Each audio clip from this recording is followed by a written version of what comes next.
day to day. But here's our next weather maker, an area of low pressure near.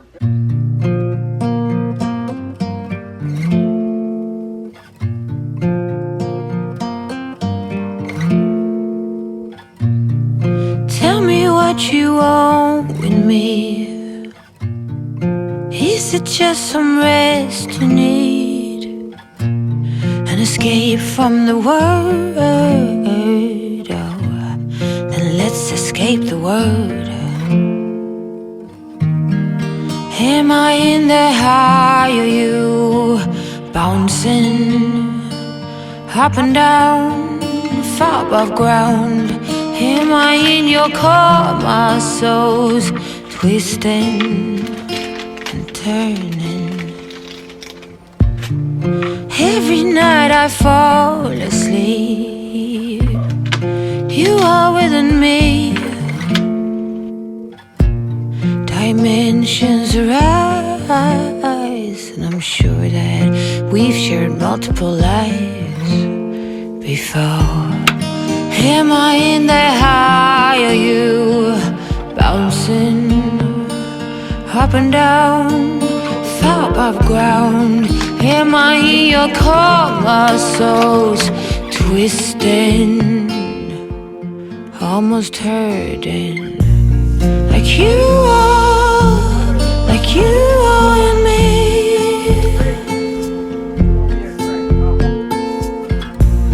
Like you are in me.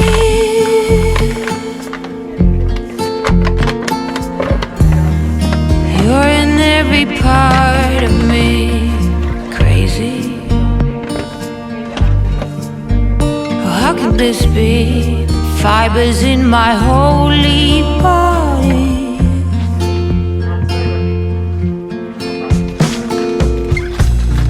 You are in me. Crazy. You are in me.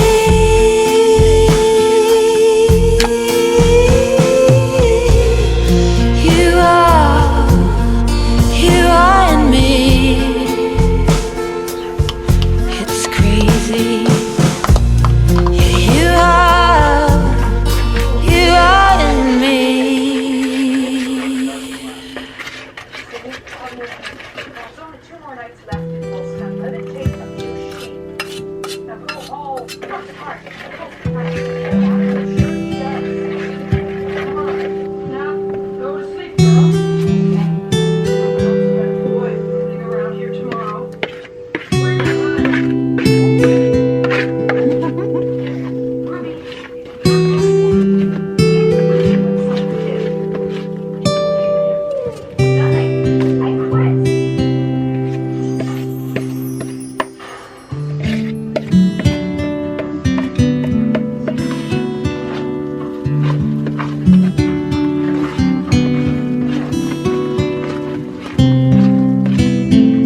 I thought we were canceling the whole concept of pennies.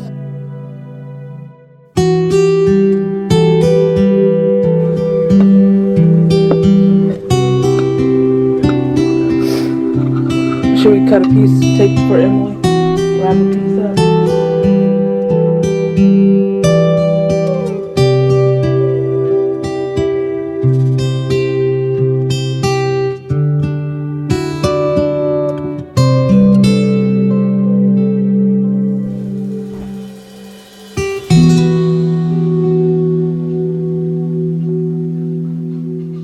After months and months, it's done, and I am giving this to Emily tomorrow. My headspace been weaker, it's been waiting for the right day. Like the right day ever comes, now it's Friday, and nothing's changed. Mistakes that everyone is making, but I can't change. I'm stuck in reverse like an old Benz. Forgot to tap it up. Now I long for another day where things fall into place. So if you're down, I'll be down. Pack your bags, fill them up. We can go tonight, take a flight to a higher ground. How does that sound? How does that sound?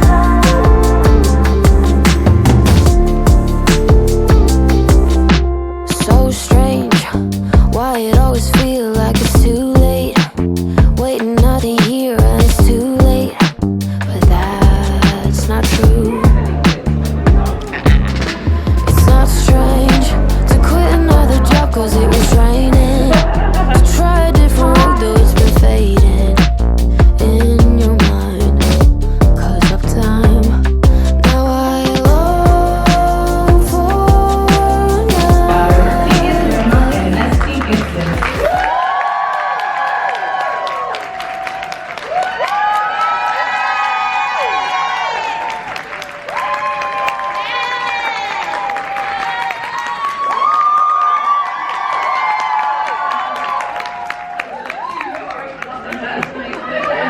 My first child is Immortal Dark, and a little quick pitch. Immortal Dark. It follows a vengeful girl called Girma who is determined to destroy the society of vampires for kidnapping her sister. And the catch is, in this world, she belongs to one of the human bloodlines that can only feed families. There's only about 80 bloodlines, and obviously she hates being part of this family, but that is her legacy.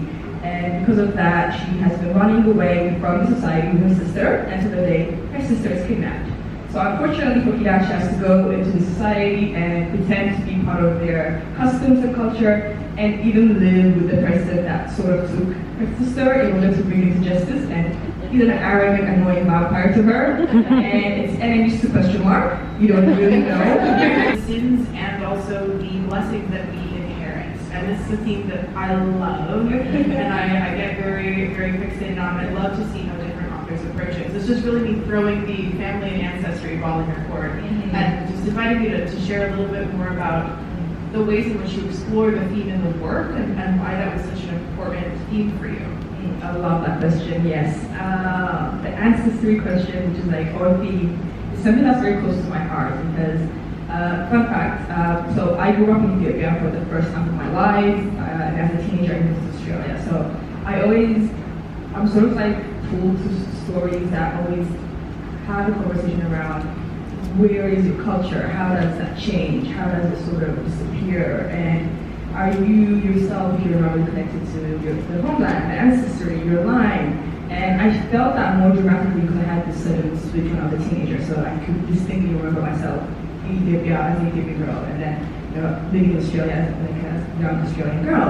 And because of that, I've just been always interested in this concept of culture. What does it mean when you have it or when you lose it? So anytime in Rowan, one of the ways she has to master her own house is she has to decide, is she going to inherit her parents' legacy? And her parents in this book, it's not a spoiler, they're dead, and because of that, it's there's a disconnect already. She's disconnected heavily. And she has to do research about her own mother, what happened, how did she live, how did she exist. She has to decide if she's going to follow her own path or her mother's path. And that's a heavy question for any young woman, and I think it's a very risky question to have as well, because it really frames how you're going to exist in this world. And I drew a lot from my own sort of, desire to connect back to my own homeland and culture. The older I get, the more I really want to go back sort of home. And because of that, Kidan also has to figure out, okay, I need to know where I came from. I need to know what my legacy was before I forge my own. And that's all where it came from. If you were offered vampire immortality at this very moment, would you accept classic vampire rules? Gotta drink blood to survive, can't go out in the sun. Oh. I'm applying classic vampire rules. No coffin though, I was honorary for the coffin. I can't go out in the sun? Yeah. Forever? I love that you're like, not sunshine, the blood, not an issue. You know what? I would agree to that, but my skin looks so good in the sun. I have to say no. I will not take that one. I prefer to my own one, which is the vampires can go in the sun, my one. So. That's the best no response I've ever gotten. Thank you so much. Over, let's start over.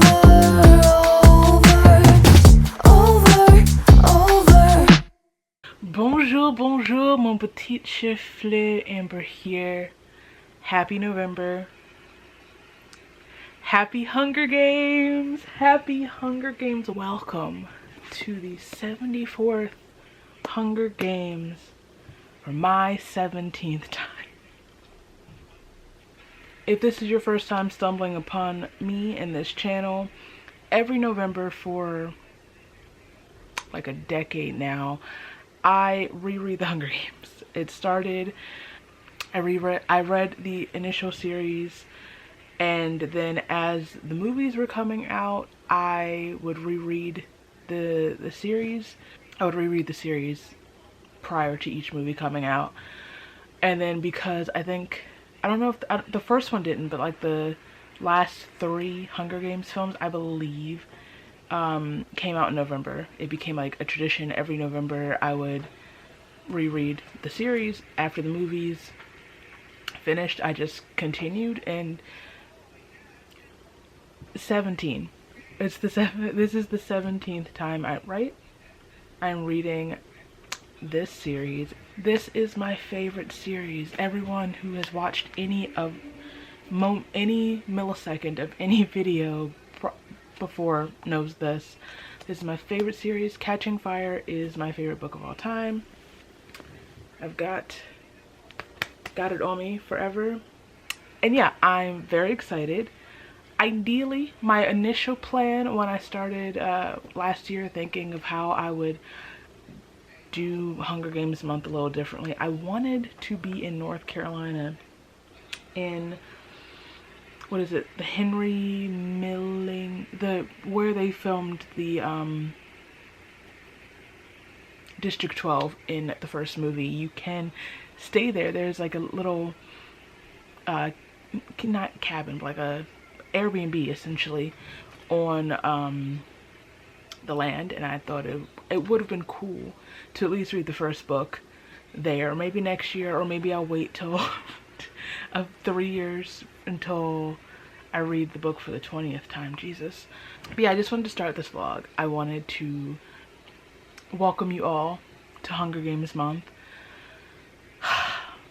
I'm so excited because I've read these books 17 times, well, 16 going into 17. I don't know how much I'll actually be like popping in about the series, because like how many times can you watch someone read the same books? But who knows? A few other books I have possibly set up for November.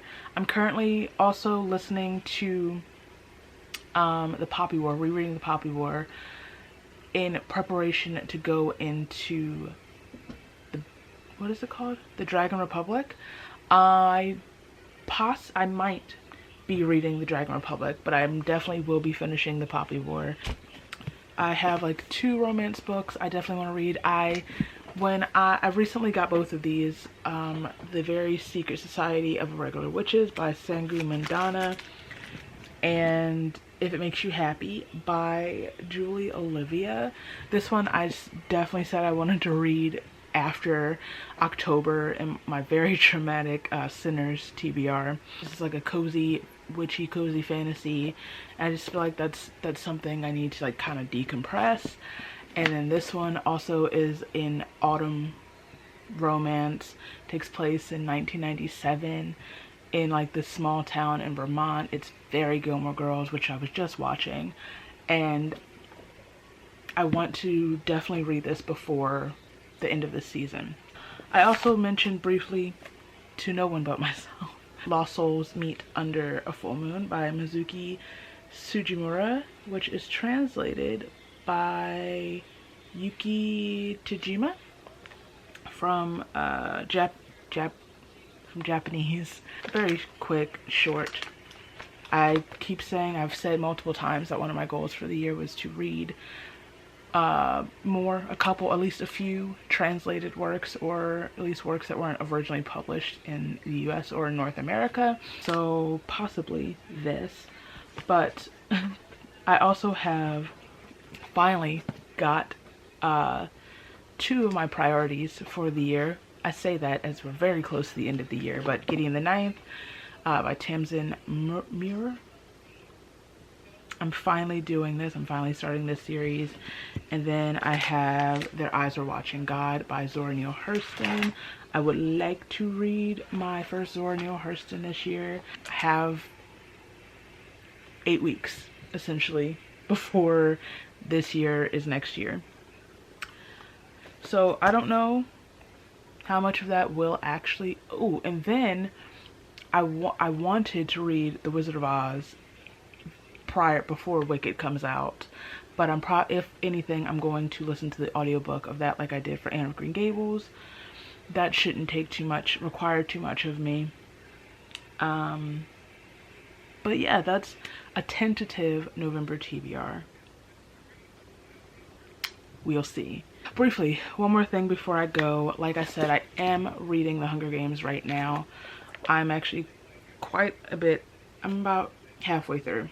I was in New York yesterday. I went to the book launch for Eternal Brilliance, the sequel to Immortal Dark. It was so much fun, but because like we had the train there and back, I got a lot of reading done. I will say 2 things. Every year it gets progressively more difficult to read this series and also exist in this country, in this world. Par exemple, in the very beginning, when Katniss is like kind of basically setting us up in the system of how Panem works, and she's talking about like how the Tesserae work and how basically the exchange of the Tesserae, or the like the provisions in exchange for extra entries into the Hunger Games. And she's talking about how even with the provisions, the extra grain, the extra oil and whatever, it's still not enough for her family to actually survive on. And reading that currently, when the SNAP benefits are non-existent at this moment, and I know for a fact that man is trying to keep it that way, and just like the arguments and the going back and forth about SNAP and who it really benefits and what should and should not be allowed to be bought is what I was about to say. Sorry, my SD card filled up. What was I saying? I was just talking about I guess just like the parallels in reading. Oh, I was talking about people discussing what should be included, like just debating the debates and conversations around like SNAP benefits and whatever, and the fact that the what it takes to provide for and feed a family in 2025 in the US and then the little sprinkles that the government allows for assistance, that's maybe a week of groceries. And just the fact that you can still have assistance and still starve to death, and then just like the fact that people are then left essentially with not many other options, which leads to people having to do sometimes illegal things, much like Katniss and Gale are forced to then essentially break the laws of Panem to provide for their families. And then, also, unrelated, this is my first time reading this series. I realized this on my way home yesterday. This is the first time I'm reading the series post Sunrise on the Reaping. And I'm just, I'm reading everything and seeing everything with this so, like, such different eyes. And just like here on page 88, Katniss is having her first experience with wine, essentially. About halfway through my glass of wine, my head starts feeling foggy, so I change to water instead. I don't like the feeling and hope it wears off soon. How Haymitch can stand walking around like this full time is a mystery, because the other option is unthinkable, Katniss. Because you don't know what he's been through, Katniss. Don't piss me off, Katniss. Katniss Renee Everdeen, do not piss me off, okay? You have no idea. So I'm reading The Hunger Games, and honestly, I am having a lot of different thoughts than I have the 16 other times. I'm still having a great time, though. I will always be having a great time. Great is such an interesting word to use, considering all the trauma that we go through in this series, but here we are. Welcome to November.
Hello, I just got something very, very exciting in the mail, and I'm gonna open it.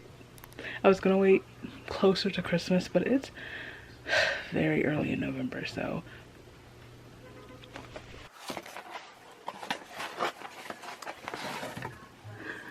look how tiny and cute. Stop. Stop. Okay, what if I cried a little bit? So I got my short story that I just posted on the 1st. I got my short story printed in book form, like just for me, and I got one printed for my mom, even though she's only allowed to read like the first 28 pages. And honestly, holding this in my hand feels like insane. Honestly, it's like, I know it's just a short story. It's like, Amber, why are you making such a big deal about like a short story? But the fact that I've been struggling creatively with my writing for what feels like forever now. Feels like a decade at this point.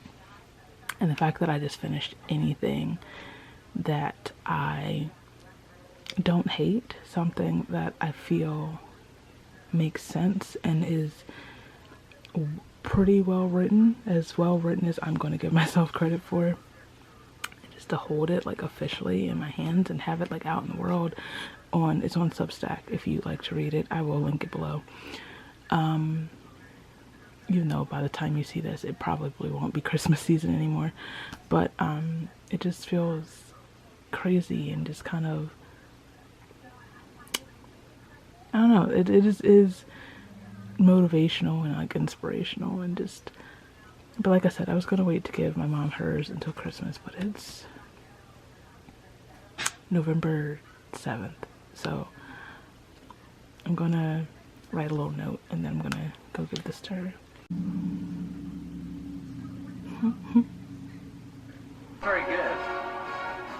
And behind them, we have 2 power plant workers, right? And then, what is that background?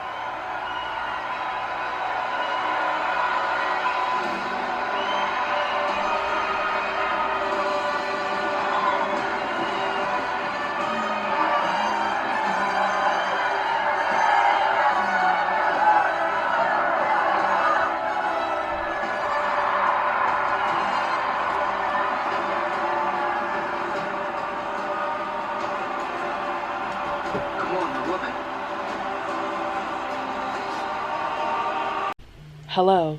I know you're lying to me. I know you're lying to me. Hold on. Hi, hello. So I have finished The Hunger Games. Finished it a couple days ago. More importantly, much more importantly, I have secured our tickets for Wicked for Good double feature. Yeah. Catch me spending all day on November 30th in the theater, sobbing my little eyes out. That all being said, I am now reading Catching Fire. I am 62 pages in. I will say, I was reading today. We were just watching The Hunger Games. It's interesting reading The Hunger Games while watching The Hunger Games while reading Catching Fire. There was like the moment where before like the prep teams come, whatever, for the victory tour, and Katniss is like looking at Prim and is like hit with like a reminder of Rue. I was reading that as the scene where Rue is murdered played, and it was just a lot. But I just want to, of course it did, hold on, my bookmark fell out of the page I wanted it to be in. Page 52. Katniss this is right after the President Snow's left, and you know, she's realizing everything that's now expected of her, and talking about how, you know, she never wanted children because it doesn't guarantee that they won't be reaped and whatnot. She goes, I think of Haymitch, unmarried, no family, blotting out the world with drink. He could have had his choice. He could have had his choice of any woman in the district, and he chose solitude. Not solitude. That sounds too peaceful. More like solitary confinement. Was it because, having been in the arena, he knew it was better than risking the alternative? I will drop kick you into next Tuesday, Suzanne. You know, like, and also no Katniss. I mean, yes, sort of Katniss. Because between Lenore Dove and his family, I guess, getting close to anyone risks them being used and harmed to punish him. But no Katniss Everdeen. It's because the only girl he loved was brutally, monstrously murdered to punish him, and he remained in love with his Lenore Dove for the rest of his life.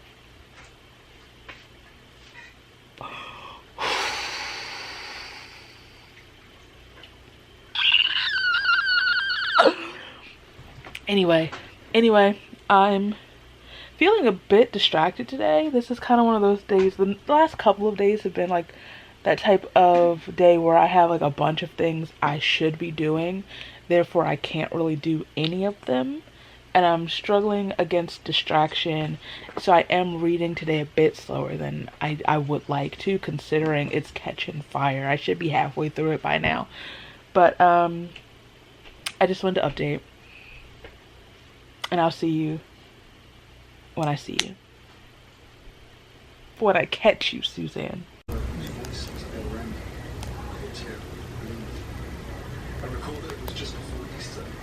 I was listening to the Jonas Brothers outside. Filled with vivid colours. The Royal Highness, the Queen Mother, has died. Cups And another one. days later, dark suits, downcast faces, eyes full of we walked slowly behind the gun carriage, bagpipes playing, the sound threw me back in time. Very shaky. Once again, we made that hideous trek to Westminster Abbey. Then we stepped into a car, joined the cortege, from the centre of town along Whitehall, out to the Mall, onto... I imagine facing a field of 47 instead of 23. Worse odds, less hope, and ultimately more dead kids. That was the year Hamish won.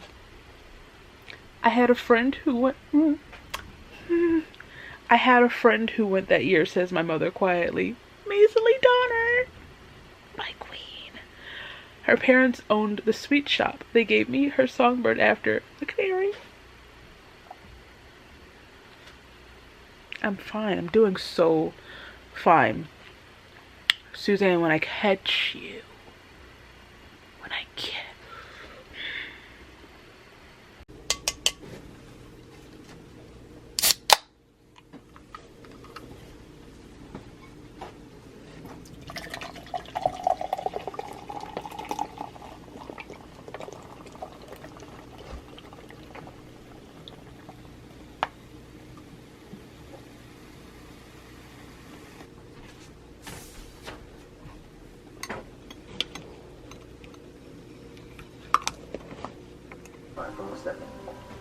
This research is crucial. We just can't get it to trial. We're unable to synthesize the DNA, so we need... Look at those slutty little glasses. Species must be a true colossus. Hello, good afternoon. You have joined me after another recording of Wednesday Hollow, my spooky ooky paranormal podcast. I'm actually exporting the sound right now, but since I look great, I thought I'd just pop in and let you know that it is done. It has happened. Oh, my love, my love, my love. I have completed my favorite book for the 17th time. I finished Catching Fire. It just, I know, I say this every year, it doesn't get old. It never gets old. But like I said during the Hunger Games, rereading this series now after reading Sunrise on the Reaping is so... It's such an interesting, it's such an experience. Like I got so emotional, partially because leading up to today, my period was about to start. I'm also filming this, like I'm in a rush to film this before the cramps kick in and I'm like useless for the next couple of days. But like the bit where Katniss has decided that she wants Mags and Beetee and Wyrus for her allies, and she's like, she just knows I almost called him Hunger. Hamish is going to be like mad about it. I'm like, Katniss. That's all I'll say, because like read the book if you haven't. I don't want to spoil anything, but Katniss. Anyway, I'm probably going to start I'm gonna start like the editing process of the podcast while I can function, because I'd like to get it up by Friday. But then later today, most likely I'm gonna start Mockingjay tonight. Let's be so real. But also, while I'm here, more importantly than reading Catching Fire and the Hunger Games, I finally watched the new Jurassic World last night. And I want to tell you, I've spent months bothered by the fact that aside from the first one, the very first Jurassic Park, I'm talking about the entire Jurassic thing, not just Park versus World, the whole thing. Aside from the very first Jurassic Park movie, I've seen every one of them in the theaters. We all know I'm a Jurassic Park. Jurassic Park is like in my DNA. I'm a Jurassic Park super fan. Jurassic World super, I'm a dinosaur super fan, okay? I was that dinosaur kid. I am a Johnny Bailey enthusiast, you know? Mahershala Ali, speaking of Hunger Games, I watched that movie.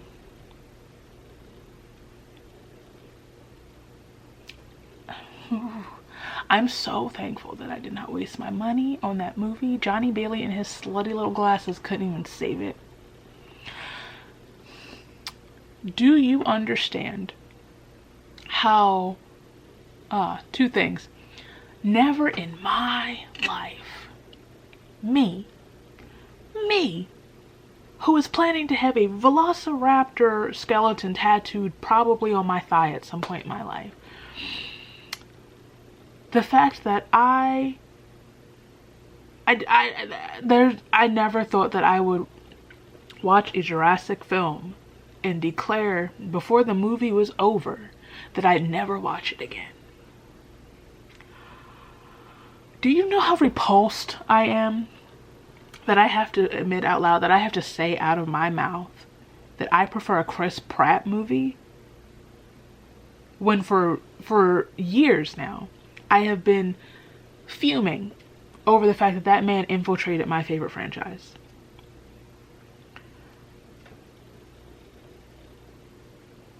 That movie was so bad, guys. If I wanted to watch Alien vs. Predator, I would have. If I wanted to watch Journey to the Center of the Earth, I would have. And I'm not even going to insult Journey to the Center of the Earth, because my kings, Brendan Fraser and Josh Hutcherson, star in that movie. And I love them both with my whole heart. We ride or die for both of those men in this house. and as far as Josh, that was pre-PETA. Me and Joshua go back.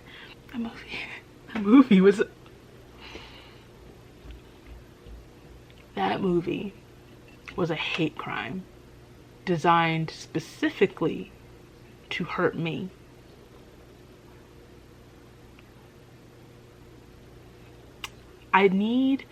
What I need to do, I need to watch Bridgerton to cleanse myself. I feel like that's the only solution. And then follow that up with a little bit of Wicked, you know?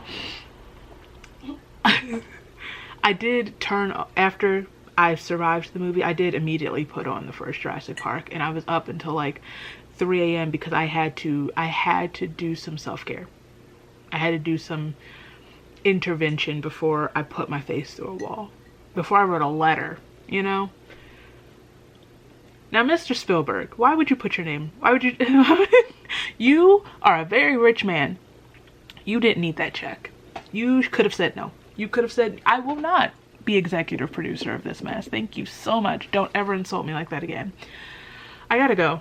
I didn't come here. I did a little bit. I needed to say it out loud.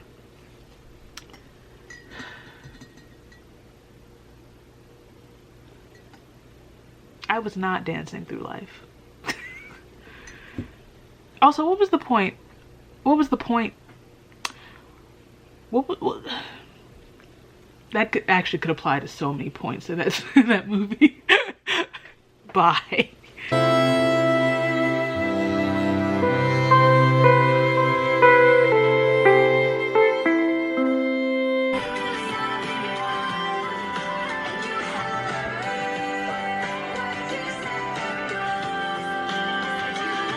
How well can you see me? Okay. Hello, friends. It's dark because we love daylight savings and it's very cold. It's way too cold for this stream. But I just wanted to pop in, not a reading update, but so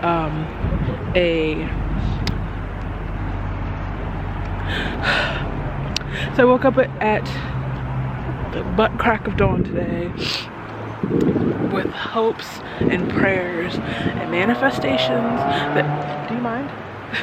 That I was gonna get my Philly tickets for Haley.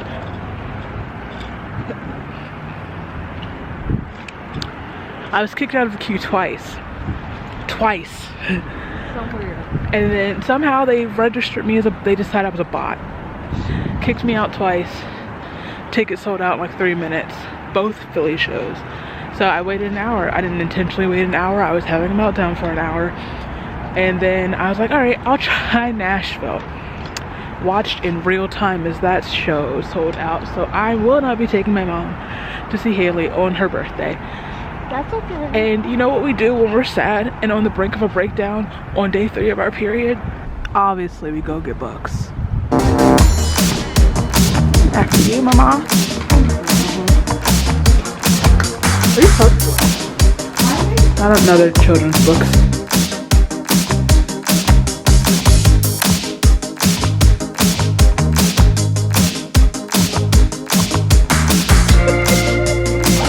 I still didn't know what you were trying to say.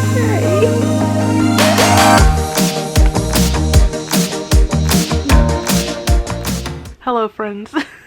Don't mind me and my skanket, my scarf blanket. It's chilly in here. It's also like, what time is it? 1:41 in the morning. And I have been waiting to do this update. Well, truthfully, I was supposed to do it yesterday, but after the last clip where you saw I was going to the books, I was in the bookstore. I came home with a little bit of a cold. So I spent yesterday battling my little bit of a cold. And the first thing I want to say is I am currently 270 pages into Mockingjay.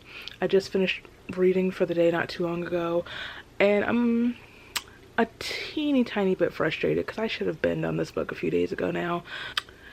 I've just been distracted, and like I said yesterday, I didn't feel well at all, so I'm glad I'm reading Mockingjay, because as opposed to like a book I haven't read 16 previous times, because why am I pushing this back like it's my hair?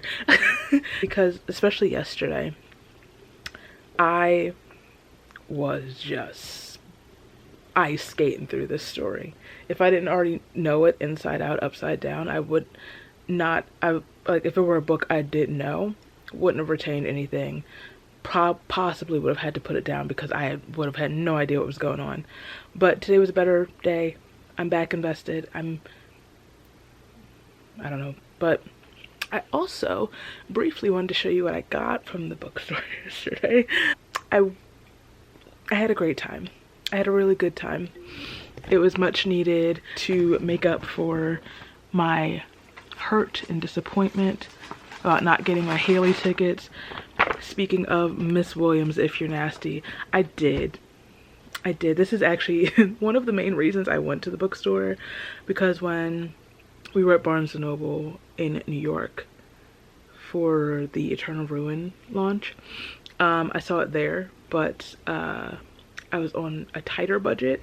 So like, you know what, next week I'm gonna go up to our bookstore and I'm gonna get it.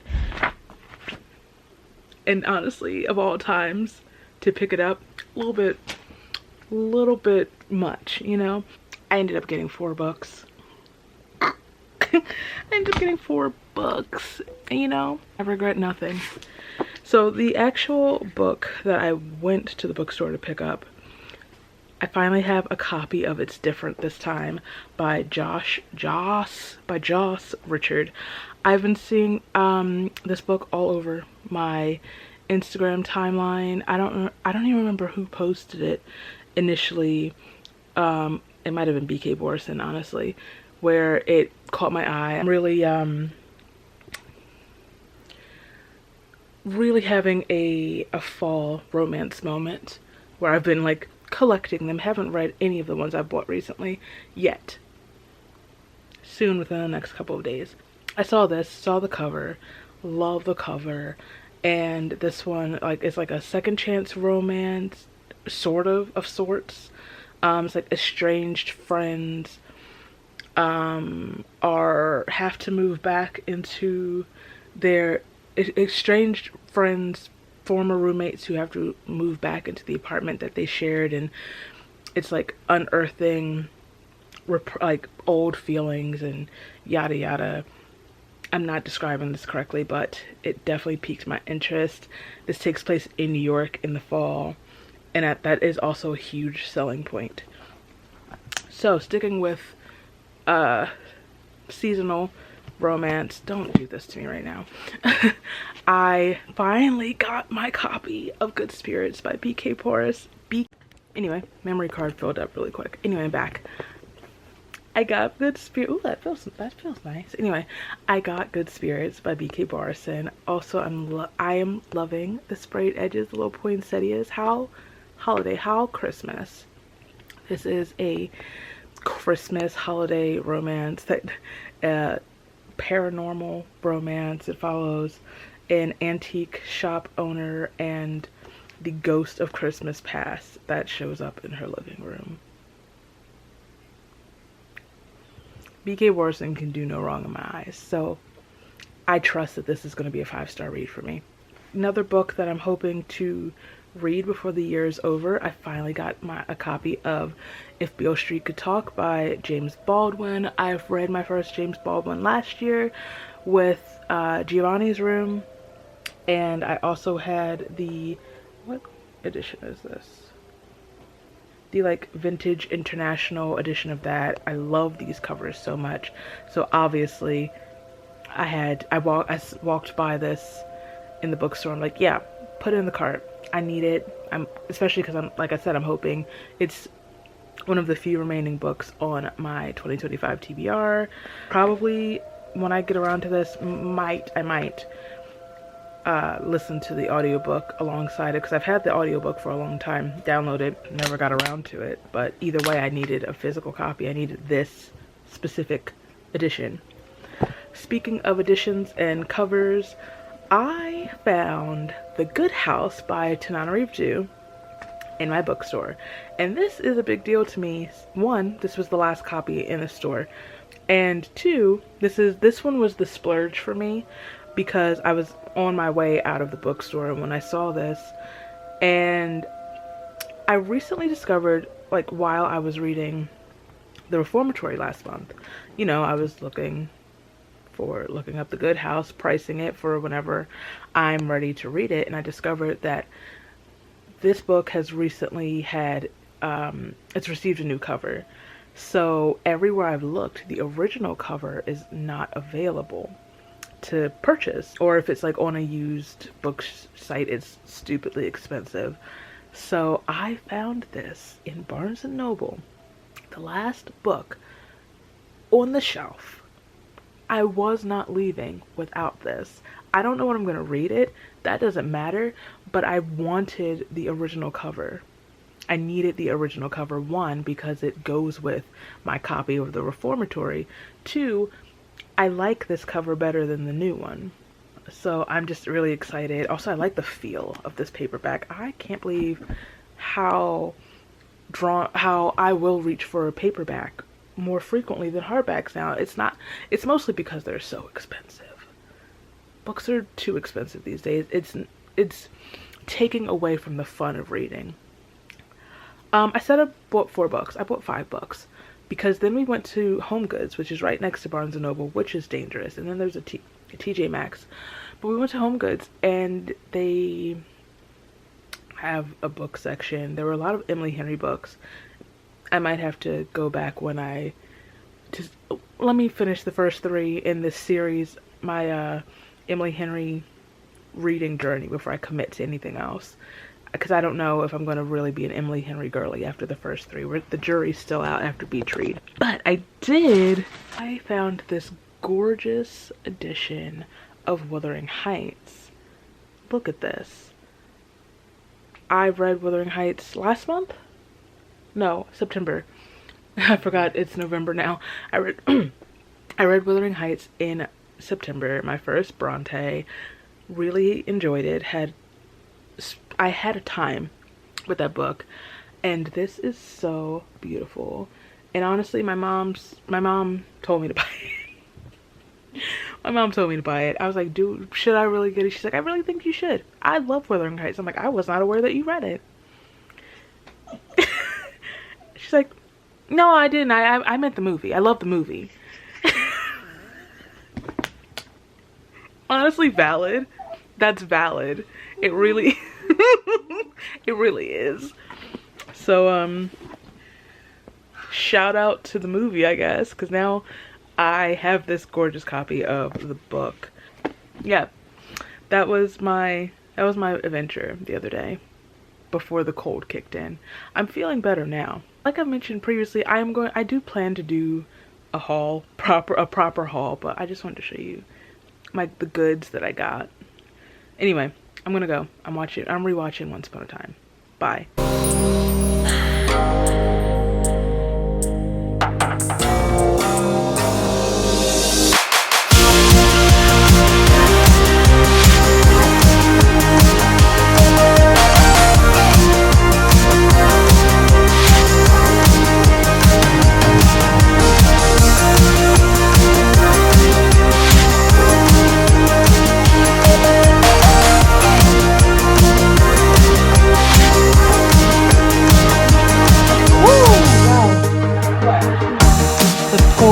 My pouring was not its best. There's a nice little splash of wax.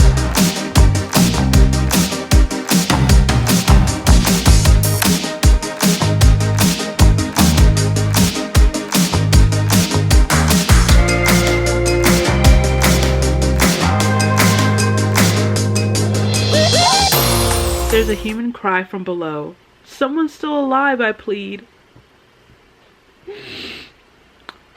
No, Katniss. No, Katniss. They're not coming, says Gale. Only the mutts are... Ah!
Good morning. It is 11:40 in the morning. Don't mind the tears. The tears. I was just attacked by an Irwin family TikTok. Someone made an Irwin family edit to Who Lives, Who Dies, Who Tells Your Story from Hamilton, and like hit me in the face with a brick. It would have hurt less. Anyway, I'm getting ready to attempt. So LitJoy Crate. I always feel like I say the name of the company wrong. LitJoy. The other day I saw they are dropping this gorgeous special edition, collector's edition of The Two Princesses of Bamar by Gail Carson Levine, and I've mentioned many times that to this day I consider that one of my favorite books of all time. Like middle school, Amber, that was my favorite book. That was the Hunger Games series before the Hunger Games series, where I've reread that book so many times between like middle school and high school. Like anytime I didn't know what else to read, I would just pick it back up. I love that story so much. I love that book so much. And when I saw that they were doing the edition, like there's no question, I have to own it. In fact, I felt like it was a little reward for myself because earlier this month, it was like right after the Immortal Dark launch, was the Philly stop for Susan Dinner's Witchlight tour. But that was up in Neshaminy, and I don't really like the process of getting to Neshaminy Mall. I was gonna do it, but I just, you know, I chose to be wise, and I felt like that was a reward for not dragging me and my mother up to Neshaminy Mall. So it goes on sale at 12. So it shouldn't have, I don't think that it's gonna like sell out or anything. I don't think it should have like a influx of sales. One, I don't think anybody loves that book the way I love that book. I could be wrong. Tell me if I'm wrong. But that's not a book, like a childhood classic type book that I hear talked about a lot, especially considering like by the same author we have like Ella Enchanted, which they also have already dropped a special edition of that I was not aware of. I saw it yesterday, and even though I haven't read Ella, I do want it. Speaking of both of those books, I'm pretty sure 2026 is going to be the year that I reread Two Princesses of Bamar and also read Ella Enchanted for the first time, because I've been obsessed with the movie for ages, and I know I've heard that the movie and the book are significantly different. Why? Who in their right, like, what would possess you to like start with, can I show you what I'm proudest of, and then it be the kids? Mind you, I've been sobbing over Robert Irwin this entire season of Dancing with the Stars, especially last week. Exactly. I don't remember, it wasn't a foxtrot. Weedy's Waltz? To the Bindi's freestyle song, that she dedicated that dance to their dad. He dedicated this dance to their dad. And then at the end, the little projection on the floor of him and his dad.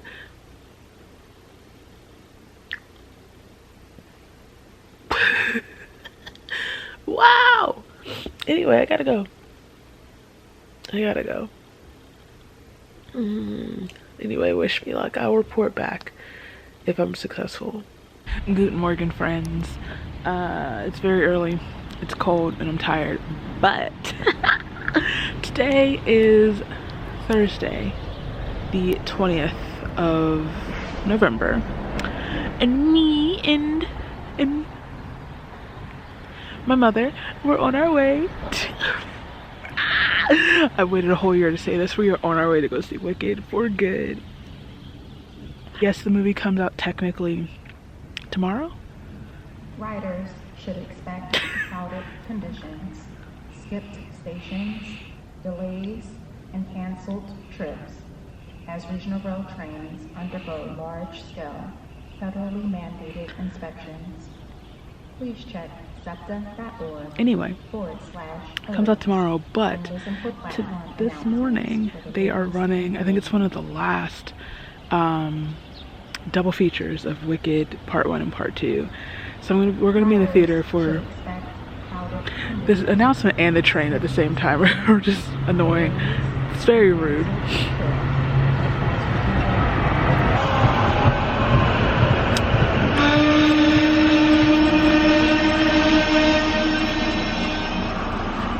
So we're going to be in the theater for quite a bit of time, but I'm vibrating right now. What?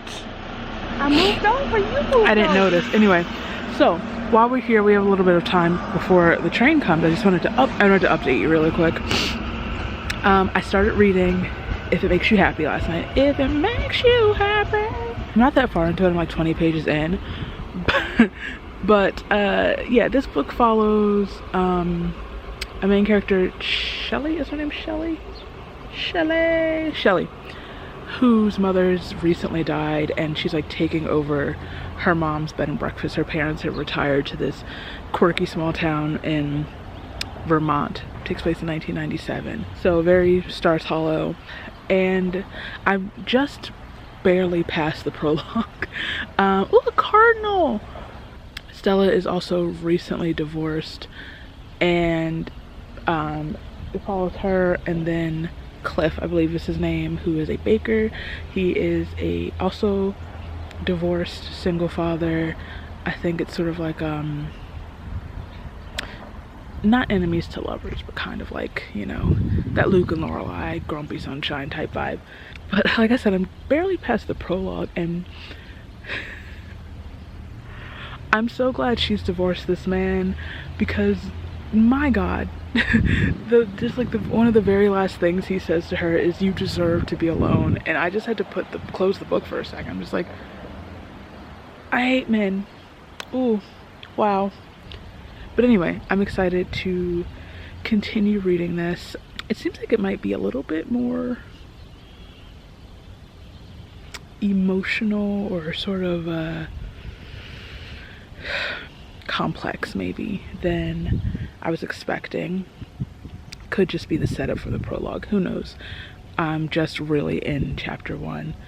But yeah, I just wanted to briefly tell you what's going on, what I'll be reading while I wait for Wicked, and possibly, I don't know what the intermission situation is going to be like, but I'll tell you more if there's more to tell.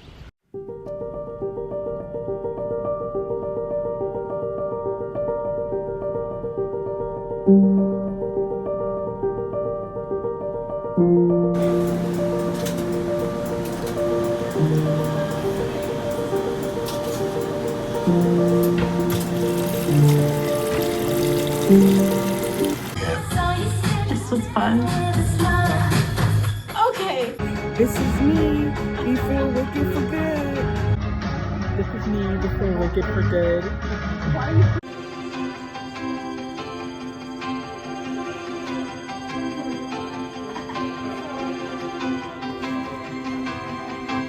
It's me after Wicked for good.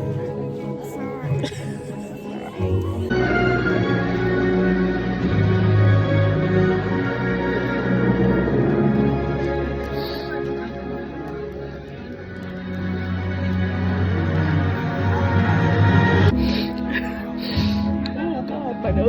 This is me. This is me after Wicked for good. Y'all better give my girls their things. Oh my God. Okay.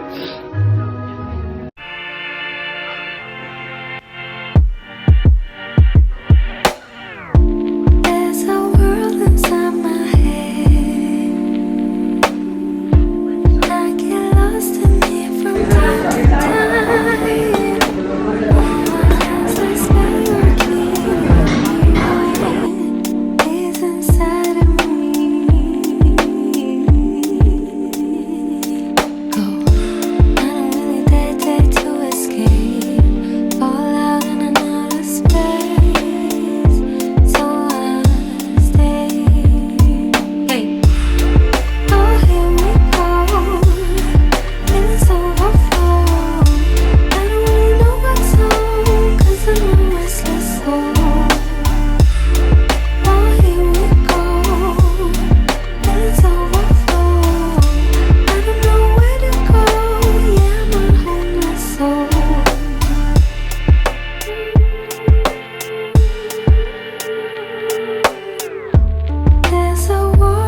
touch the ground.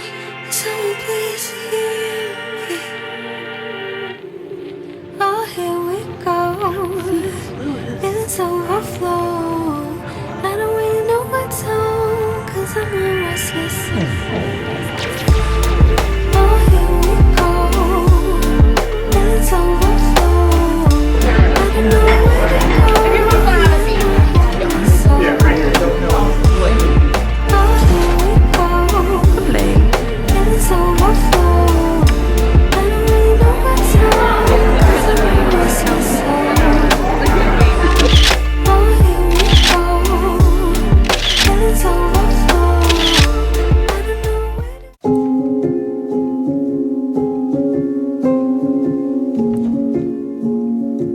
don't know where to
So when I started reading this book, can you hear me? When I started reading this book, I don't know why it really honestly took so long for me to process in my mind, despite holding it in my hand. This book is almost 500 pages. Jules,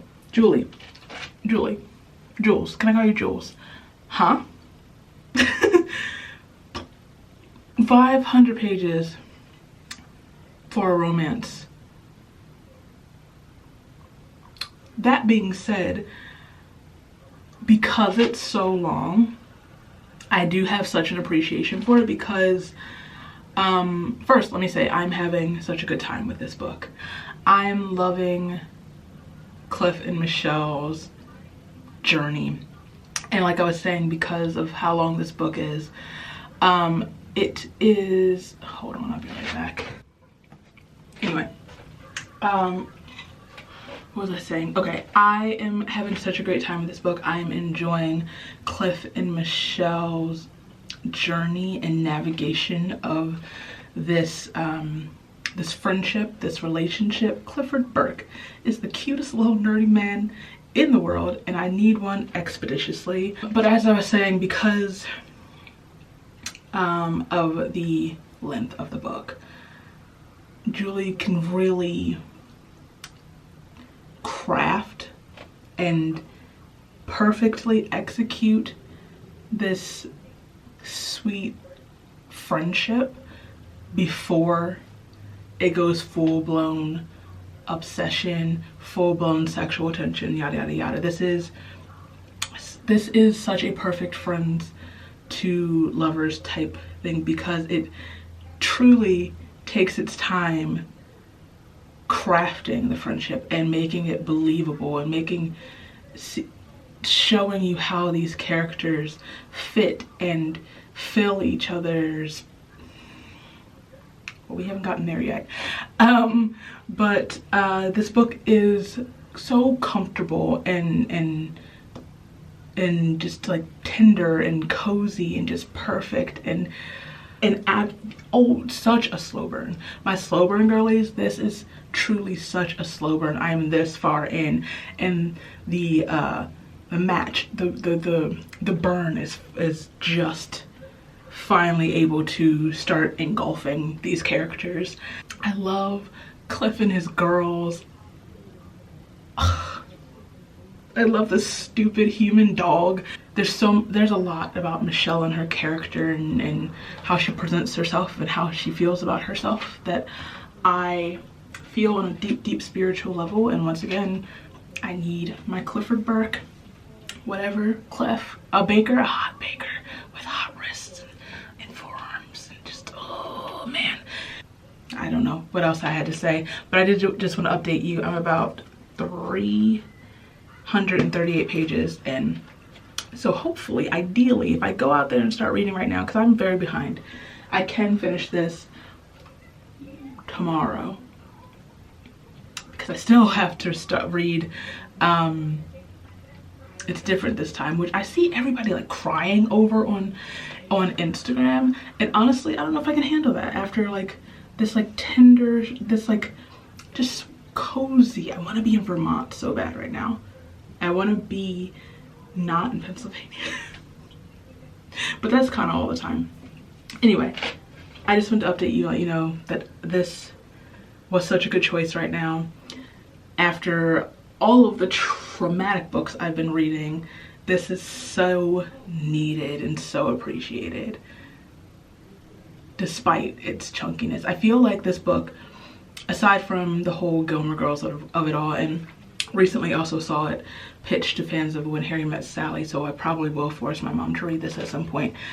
It definitely, what was I going to say?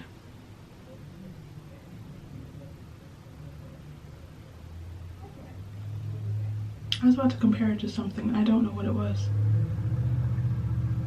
Oh. Emily Henry girls will probably really love this because of the sort of like depth and the way the characters are developed and the things they're dealing with and the outside of the relationship stuff, you know? That doesn't make sense, but once we get it, get it. Anyway, it's coffee.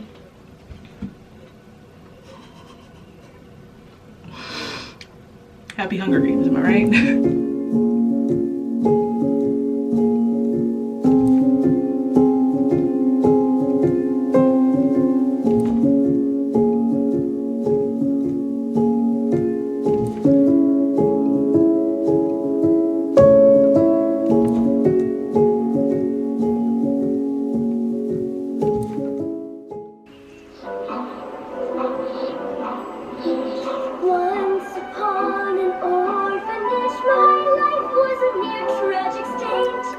Forgot there was a theme song. Find a brighter place somewhere full of love and grace. I dream of fields with a cool ocean breeze and a home for my own family. When I got my wish, I pinched myself to make sure this home was real.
Ugh, look at that. Good morning. You're not seeing the top of my face. It's fine. I'm a little crusty, but I gotta stop putting this off. I've had this box for like 3 days now, and I have to open it. I'm like itching to open it. I think I mentioned that that LitJoy crate was dropping like this special collector's edition of The Two Princesses of Bamar by Gail Carson Levine, and I was explaining how that's like the OG favorite book. That's like my OG like obsession, the OG Hunger Games, where aside from the Hunger Games trilogy, that I think that's the book I've read the most in my lifetime. So I saw that, and obviously I had to get it. Like, it goes against everything that I am to not have this on for my shelves. And I've just been putting it off. The day it came, I was going to open it, but then got caught in a downpour, and then yesterday was Thanksgiving. Anyway, we're here now.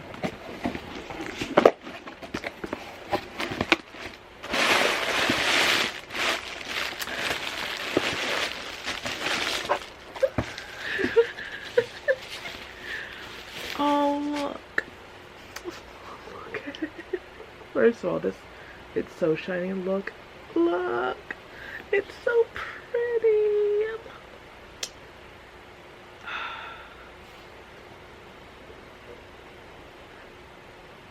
There's the art on the back.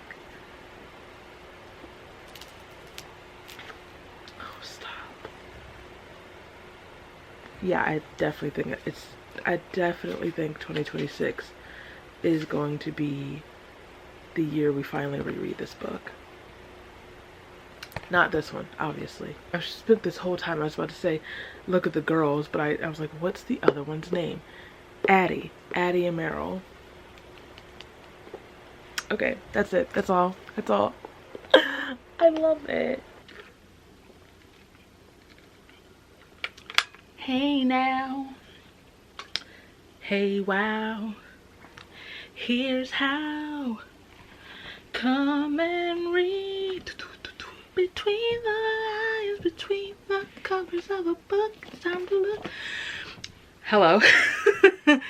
Hi, today is the 29th of November. We are vastly approaching December, but I just wanted to quickly pop in to let you know I have finished reading If It Makes You Happy. I finished this, I think, on Wednesday. Yeah. And I had quite a good time with this book. I did write my thoughts down, so I did want to come and just share my thoughts before we can move on with this vloggity vlog. Una momento, por favor.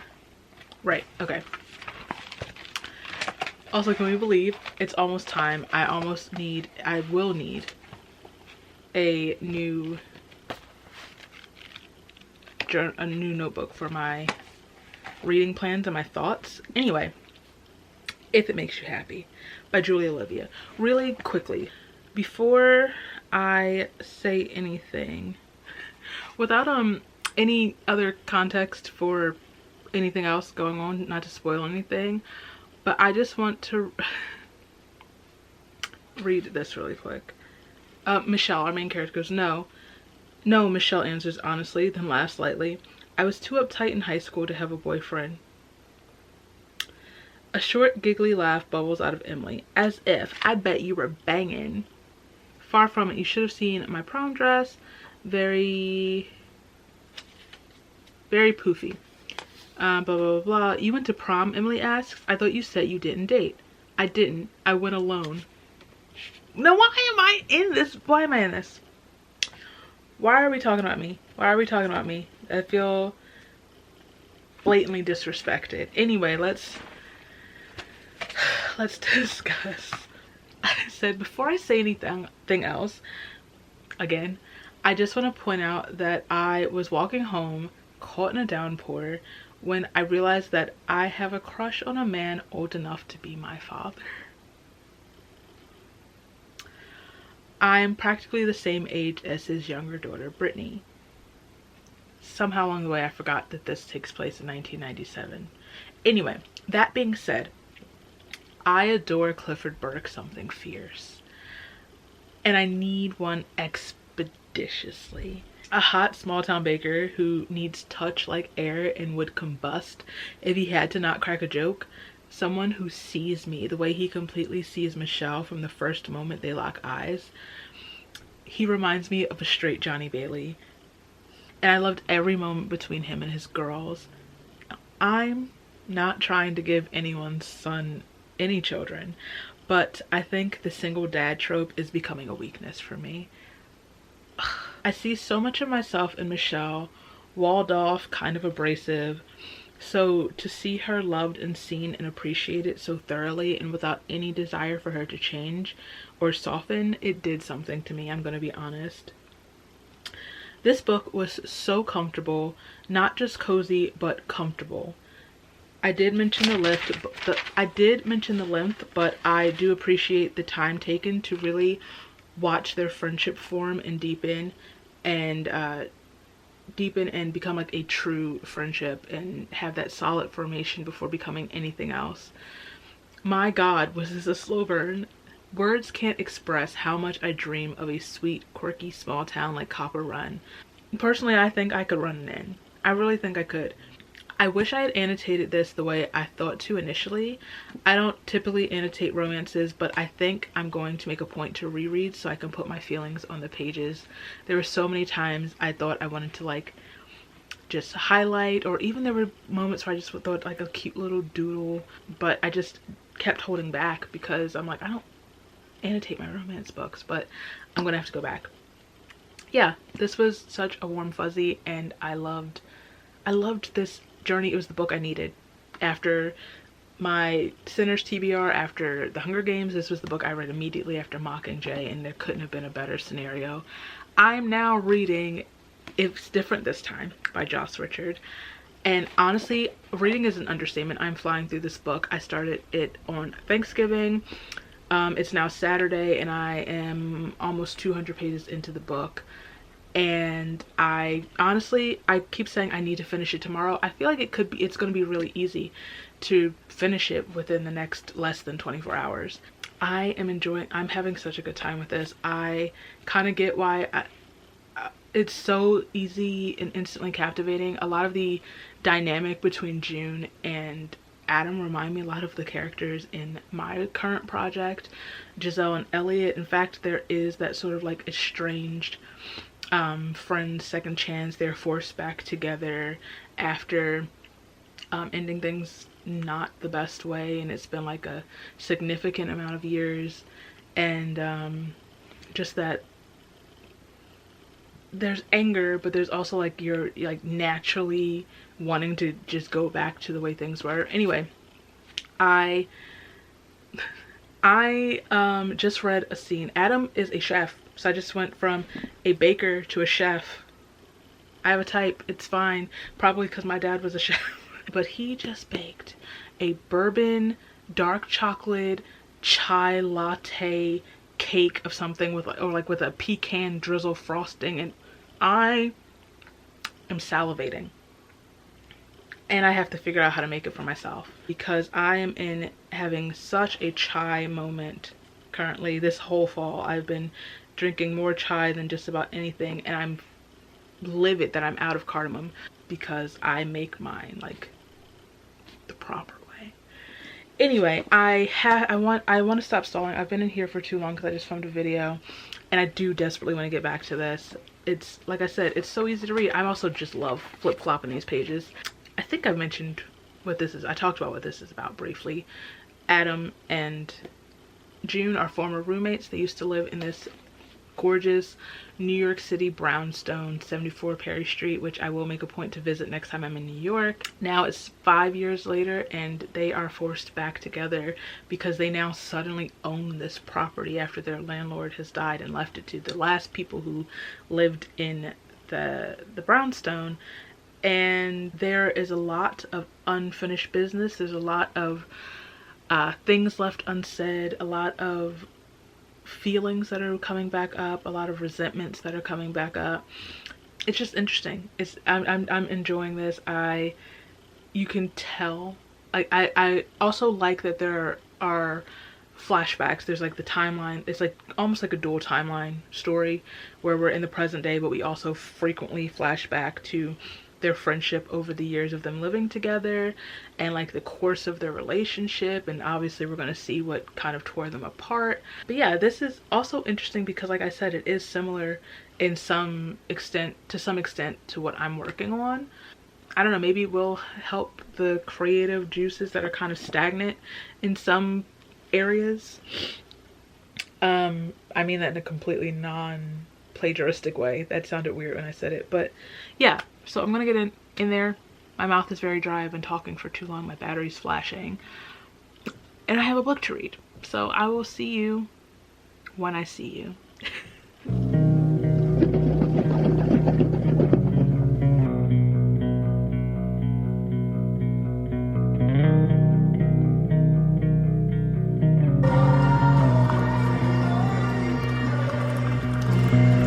I'm used to give all I have. I'm used to get nothing back. Wherever I go, it's the same. There's no excuses, no one to blame. Sometimes I can understand how it can be so hard to stay out of pain. But with you, everything has changed. Even though we both stay the same. Would you call me on the midnight train? Will you come over when nothing's right? Hello. Hi. Hello. It's December 3rd, so I need to wrap this up. Last I spoke to you, I was reading, maybe had just started. It's different this time. Obviously, I finished it. Honestly, I'm struggling to decide. I'm struggling. That's probably why I've put off closing this vlog out and talking about it, because I don't know. I'm of multiple minds when it comes to this book. Like, obviously I really enjoyed it. I think it's very cute. It's very fun. It was so lovely to follow June and Adam find their way back to each other and get their second chance, and you know. But at the same time, I feel like because I feel like it was fast. I feel like it was fast. I feel like I wanted them both to work for it more. I wanted them both to, I wanted more friction, more struggle, almost a little bit. I wanted more oomph, more fight to it, more angst to it a bit. Honestly, it's Kayla from Books and Lala, I believe, who talks about how she doesn't like friends to lovers, or like books with books with established relationships going into it, because you're not like really on the journey with them. You don't feel the angst, the longing, the yearning. And honestly, because this is a second chance and they've been estranged for so long, there is that yearning, there is the pining and the regret and whatnot. And there are the flashback chapters, so you do experience like their journey prior to both going their separate ways and leaving Perry. But when we get back together, it's just like instantly, and I guess that's like a testament to their relationship, that they're able to just be Jadam again. But like, I don't know, I needed maybe a little more, a little thickness. Maybe I would have, honestly, if we had if it makes you happy size of It's Different This Time, I would have appreciated that, because it would have given us a little more to chew on, if you will. So I did really like this, but I don't think it's affecting me the way I thought it would. I don't know. There's something that I'm missing, that I'm kind of upset about that I'm missing. But obviously I will be reading from Joss Richard in the future, along with finishing It's Different This Time. On the very last day of November, I finished my Poppy War reread, Bless the Lord. Thank you. Hallelujah. Amen. And I'm now reading the Dragon Republic, but you know, we'll hear about that more in December. But I just wanted to let you know, I have finished that. The Poppy War experience is in full effect now. I have nothing else to say. Let me wrap this up. Thank you for watching this video. If you did, I actually don't remember anything that's gone on so far in this vlog. I haven't started editing it or anything yet. But if you like this video, if you survived this journey, please give it a thumbs up. If you like me, feel free to subscribe. All my places are down below so you can follow me, and I'll follow you back. And I'll see you very soon. Bye.